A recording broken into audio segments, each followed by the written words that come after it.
When I was a community pharmacist, this was probably over 10 years ago, my patients did not do well on low salt diets.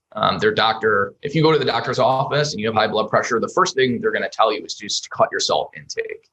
And a lot of my patients would come to me and say that, they don't feel good. Their exercise tolerance is terrible.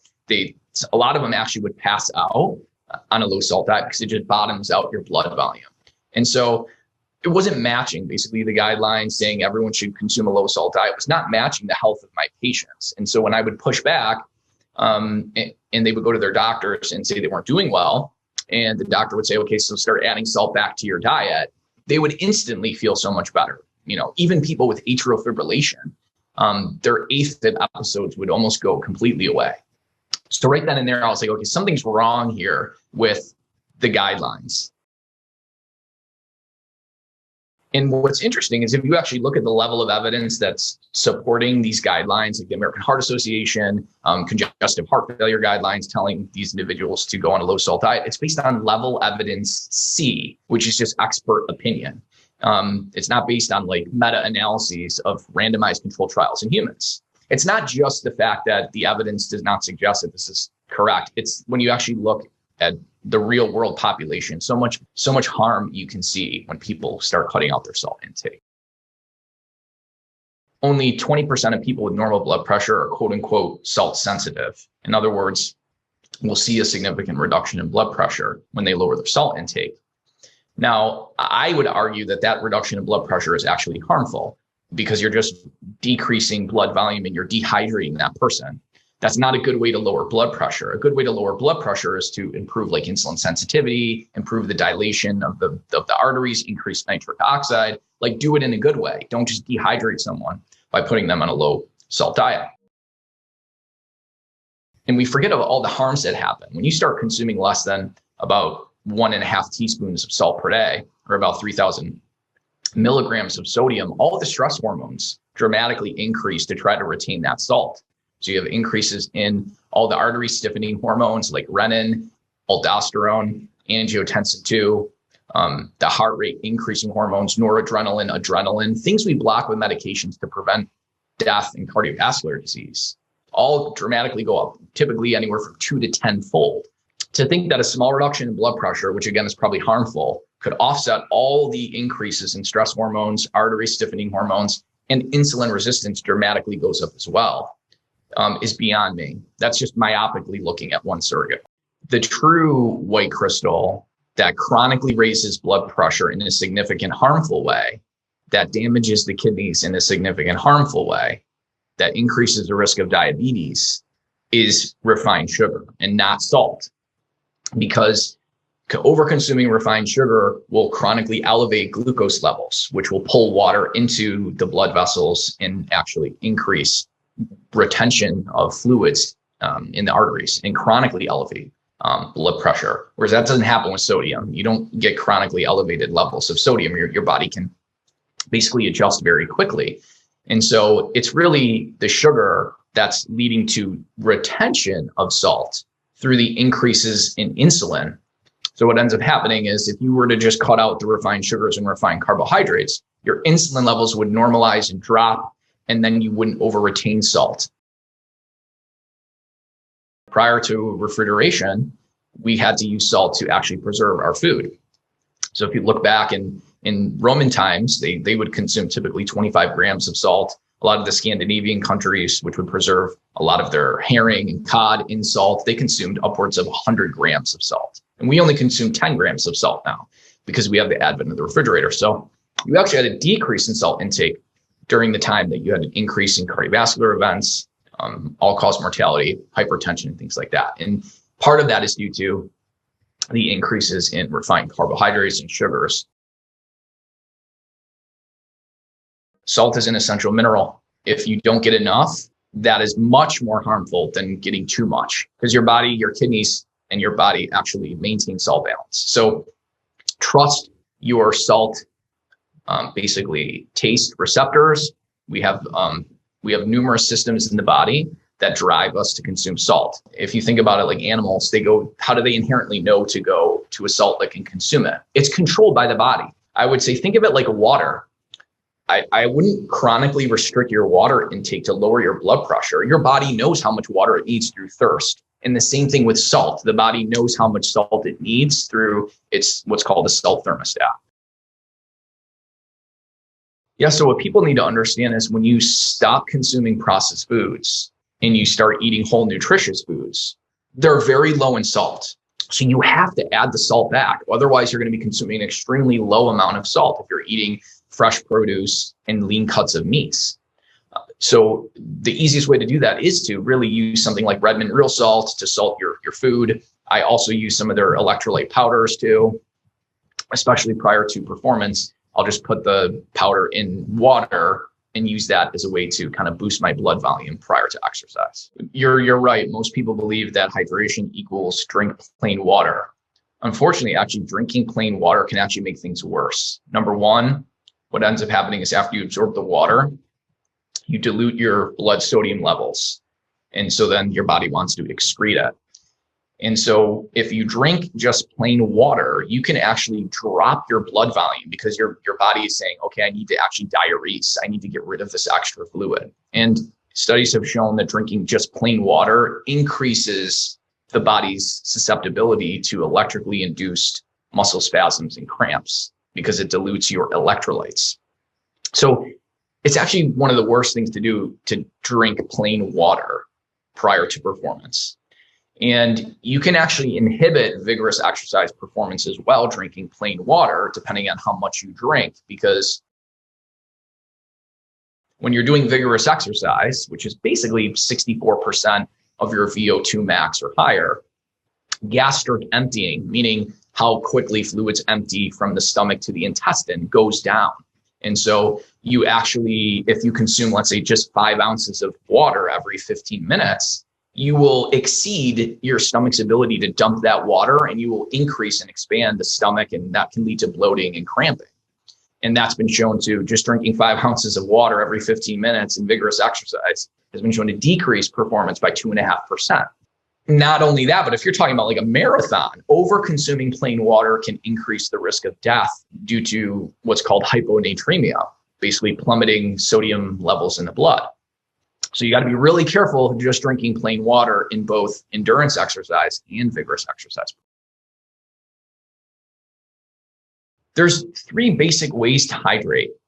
There's from the perspective of, okay, I want to increase my performance later on. Like, I don't care about how I do now. My competition isn't for 4 weeks. So practicing what's called dehydration acclimation, where you induce mild dehydration multiple times over, let's say, 2 weeks, your body becomes acclimated to that dehydration. And part of the hormetic response or the adaptive response is to increase baseline blood volume. Basically, that helps to improve performance later on. So, and then you would simply rehydrate with a salt solution, basically as salty as sweat. And how you do this is you measure your body weight before you perform, and then you see how much fluid you've lost after. And there's a simple formula to figure out how much salt you would need to replace back what was lost. And it's basically 1,200 milligrams of sodium per liter of fluid is a good starting point for most athletes. Now, you can get the patches that will test and determine, give you a more accurate measure of how much sodium you're losing, because if you're practicing in the heat, then typically you're going to lose a full teaspoon of salt or 2,300 milligrams of sodium per liter of fluid loss. And then prior to competition, or if you feel like you have low energy, utilizing higher salt solutions to boost blood volume will give you the best performance enhancement you can get 10 to 20 times better than any type of performance enhancing supplement like beta-alanine or beetroot juice. Salt solutions, if you get the concentration correctly and you consume it correctly, will let you vigorously exercise 10 to 20 times longer than any type of performance pre-workout would let you do. The linchpin, the main thing that decreases performance is, quote unquote, the relative drop in blood volume that occurs within just 5 minutes of vigorous exercise, which typically your blood volume drops 8 to 10%, feeding the heart, because it now has to flow towards working skeletal muscle And the blood volume also has to flow to the skin now to dissipate heat. So essentially you have competition between blood flowing to the heart and now blood flowing to working skeletal muscle and to the skin. So you get this drop of up to 10% in blood volume. So if you can drink salt solutions before competition and you can boost your blood volume by 8 to 10%, you can then prevent the drop that occurs. And by doing this, you're going to have a larger volume to cool yourself off, because we need to understand that we actually pull water from our blood to actually create sweat. So you will have a larger amount of fluid to cool off and dissipate heat. You'll have better cardiac output and blood flow to actually remove waste and to deliver nutrients. And by increasing your blood volume, you decrease myocardial oxygen demand on the heart and the perception of fatigue. You know, you kind of hold your chest sometimes when you work out a lot, literally because your chest is becoming and your heart is becoming somewhat ischemic. It's not getting the oxygen delivered through the blood because there's that drop in blood volume. So you boost the blood volume. Now you can deliver a lot more oxygen, nutrients to the heart, and you don't get that perception of fatigue and that chest pain. Yeah, there was actually experiments performed in the 1940s showing us that if you don't get enough salt, it can lead to fluid retention and edema, the exact opposite of what people think. People think that salt leads to like an accumulation of fluid, but actually not getting enough salt can do that, because salt puts fluid where it should go. And if you don't have enough electrolytes or sodium, which is the primary controller of water movement, then the water can't move to where it needs to go and it pools. And that leads to what's called edema or swelling in the arms and the legs. So that's a huge myth that high amounts of salt lead to swelling. It's typically low amounts of salt that does that. Getting the timing right is important, and getting the concentration of salt to fluid is important as well. You know, the goal again is to get an 8 to 10% boost in blood volume. Now, if you look at a typical athlete, their blood volume is 40% higher than a typical non-athletic adult. So a typical adult man has 5 liters of blood, and an adult woman has 4 liters. An elite athlete will have 40% more. So let's say 7 liters of blood.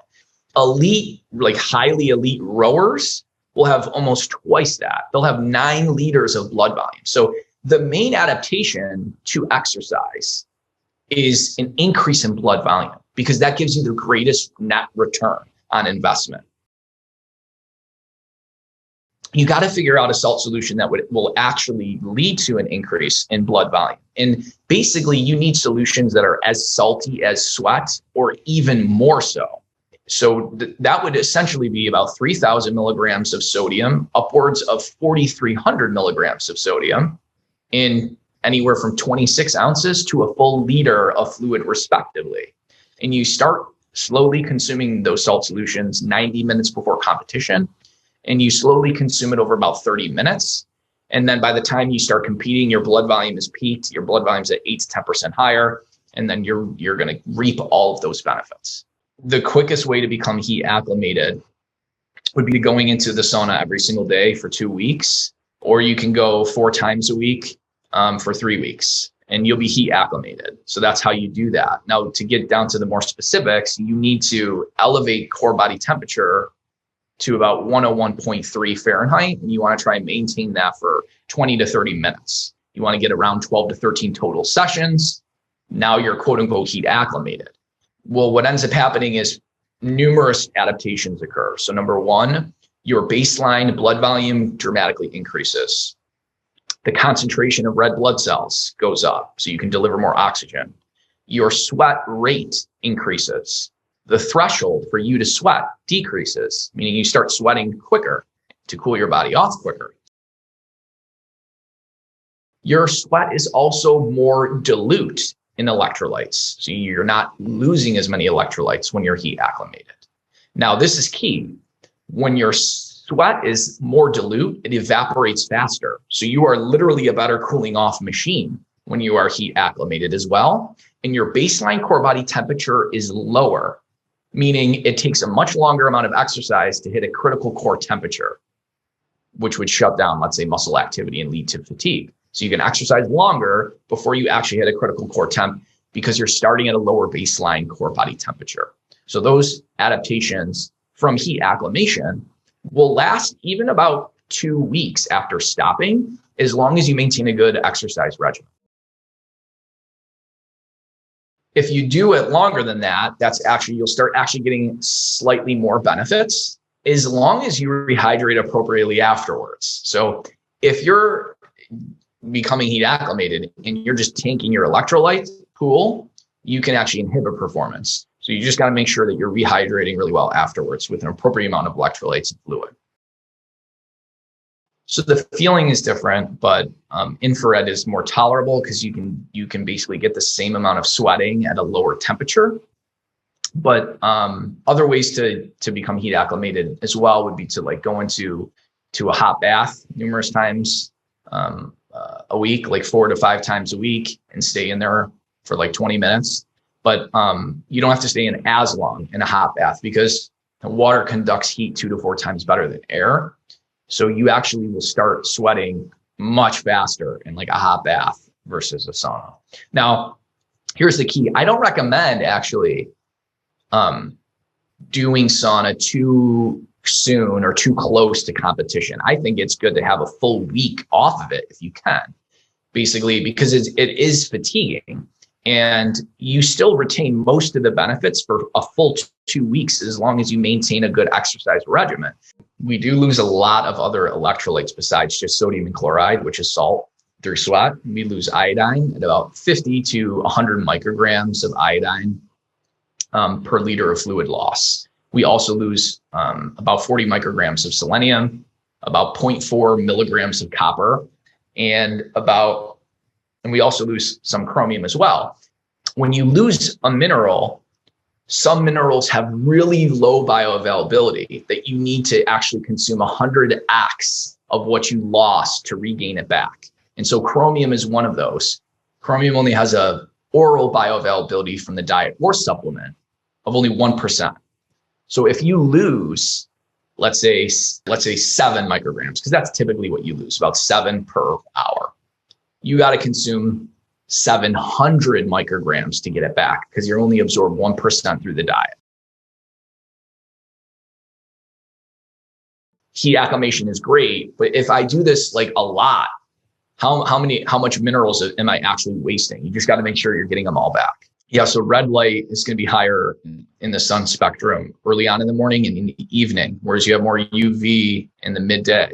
The 2 best things to help set circadian rhythm and improve sleep are basically the same thing. Get morning sunlight, turn lights off at night. You have to try to match your light patterns to how our body has evolved, because our bodies don't realize that we're in this 21st century of just fake blue light and all these other things that are blasting us and messing up our circadian rhythms. So if you can get outside for 10 minutes upon waking and get some good morning sunlight, and then also to make sure to turn off all the lights at night. Like my neighbors, they all make fun of our house because our house is just completely dark, essentially, by like 6 p.m. That's key though. That's really key. I mean, you can keep some lights on, but they have to be basically low hanging lights that aren't just like really messing up your circadian rhythm. And when you do that, what ends up happening is the release of melatonin will happen much sooner, and it'll be much greater by getting morning sunlight and turning the lights off at night. And that's going to allow you to sleep better. Yeah, you got to be careful of using red light too close to sleep. But if you use it like, let's say 5 o'clock, 6 o'clock, kind of matching like a sunset, that actually might help sleep. But you got to kind of test it out yourself and see, because, how close are you to the red light? Is there different infrared in it as well? How bright is it? Will depend on how it'll affect you. I personally don't think you can always 100% mimic nature and mimic the sun. If you can actually go out and look and sort of like get some light at sunset, that will probably be better for you than trying to mimic it through red light therapy. Based on a lot of my research and publications on a compound called inositol. something we make from glucose, but we don't do it very well anymore because of numerous factors. We need magnesium to actually make this compound. We get depleted of it through coffee and caffeine and numerous other things. So a lot of us are deficient in this compound. I'm telling you, just taking inositol, like 1 to 2 grams twice a day, 9 out of 10 people that I put on inositol have their deep sleep goes from 30 minutes to like 2 hours and 30 minutes. Like they sleep like the dead on this stuff. So they stay asleep and it's the deepest sleep they've ever gotten.